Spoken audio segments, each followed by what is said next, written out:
सद्गुरु श्री ब्रह्मचैतन्य महाराज गोंदवलेकर यांचं प्रवचन 27 एप्रिल. नामधारकाने टाळायच्या गोष्टी.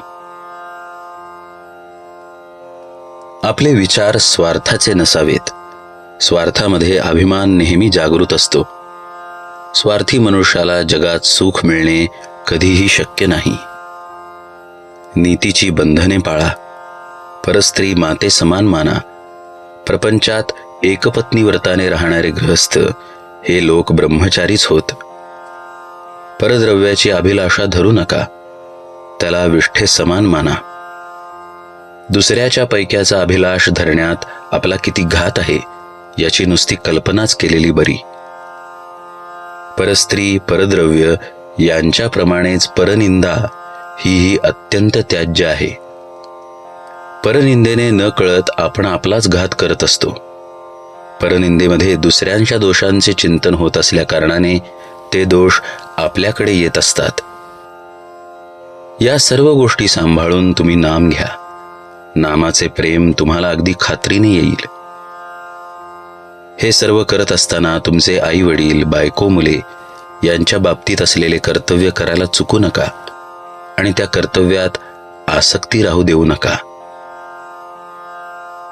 कोणत्याही मोबदल्याची अपेक्षा न ठेवता केलेले कर्म हे कर्तव्यच होय. ते कर्तव्य सांभाळून नीतिधर्माने वागून आपला प्रपंच करा आणि भगवंताचे स्मरण ठेवा. मग तुमचा प्रपंचच परमार्थ रूप बनून भगवंताचे प्रेम तुम्हाला मिळेल हा माझा भरवसा तुम्ही बाळगा. प्रपंच हा मिठासारखा आहे. भाकरीत मीठ किती घालायचे असते तर अगदी थोडे, फक्त चवीपुरते. परंतु आपण मिठाची भाकरी करतो आणि त्यात परमार्थाचे चिमूटभर पीठ टाकतो.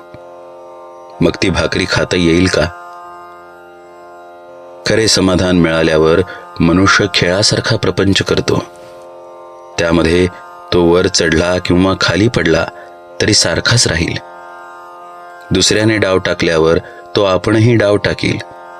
पण डाव हारला किंवा जिंकला तरी त्याची त्याला पर्वा राहणार नाही. प्रपंचात अनेक वस्तू आहेत, पण भगवंताजवळ एकच वस्तू आहे.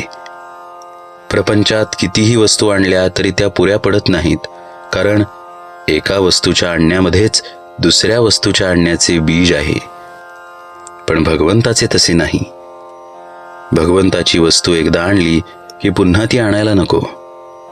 समजा एका दुकानात पुष्कळ माल भरलेला आहे, पण आपल्याला पाहिजे ती वस्तू तिथे नाही, म्हणजे आपल्या दृष्टीने तिथे काहीच नाही.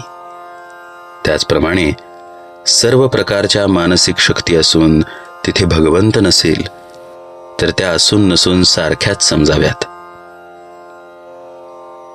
परमात्म्याला प्रपंचरूप बनवण्याऐवजी आपण प्रपंचाला परमात्मरूप बनवावा. यातच जन्माचे सार्थक आहे. परमार्थात अहंकार मिसळला की तो प्रपंचच झाला. प्रपंचातला अहंकार दूर झाला की तो परमार्थच.